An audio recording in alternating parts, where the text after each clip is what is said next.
Est-ce que tu peux me parler un petit peu déjà de ton parcours sportif et de ce qui t'a amené au sport ou de ce que tu fais aujourd'hui? Alors, je faisais beaucoup étant plus jeune, petite. Je faisais beaucoup de tennis, beaucoup de ski, pour rester, beaucoup de voile aussi. Et en fait, pendant mes études, j'ai arrêté par flemme, par manque de motivation. Et en fait, j'ai recommencé à faire du sport en janvier 2016, pour perdre du poids principalement. Et depuis, en fait, j'ai pu arrêter. Toi, tu fais quoi aujourd'hui comme sport Alors c'est un mélange de beaucoup de disciplines. Il y a du sport en salle, un mélange de musculation, training, etc. Et on a aussi des entraînements plus outdoor, où on a du calisthenics, de la course, etc. Donc que ce soit du sprint, du endurance. Ça t'apporte quoi ces entraînements? Ça apporte déjà l'effet de groupe dont on parlait. Ouais. C'est super important. Ensuite, il y a la motivation, et puis d'un autre côté, en fait, ça calme un peu dans la vie professionnelle. Ça apporte un vrai équilibre. Ça force à couper, et quelque part, pour la santé mentale, ça fait beaucoup de bien. C'est l'entraînement, c'est la méthode GH3. Enfin, est-ce que la méthode apporte quelque chose en plus de la pratique simple sportive? Déjà, d'un point de vue physique, ça apporte beaucoup de choses, parce que c'est intensif, mais on va dépasser des limites qu'on ne pensait pas forcément dépasser un jour. Ne serait-ce que porter des poids d'une valeur spécifique comme ça, sur le coup on n'y pense pas et puis on se rend compte qu'on y arrive, c'est assez génial.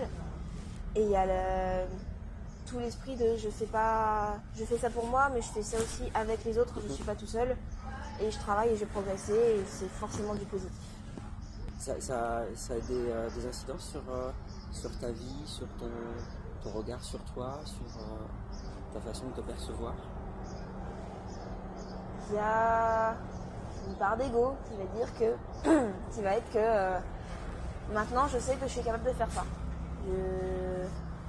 Et même dans la vie de tous les jours, on transpose un petit peu le sport à la vie, de dire j'ai une limite mais j'ai un objectif et je vais dépasser cette limite pour arriver à cet objectif. Est-ce que tu as rencontré des difficultés à un moment avec la méthode ou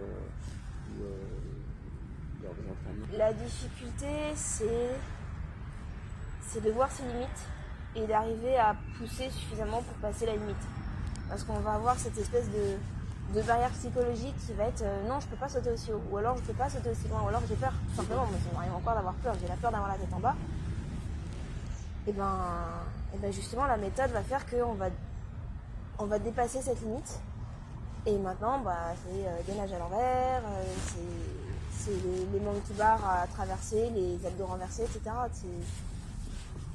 On va finir par l'avoir parce qu'il y a l'accompagnement et on sait qu'on va d'une part être poussé, et encore plus que ça va nous motiver aussi à titre personnel pour nous pousser.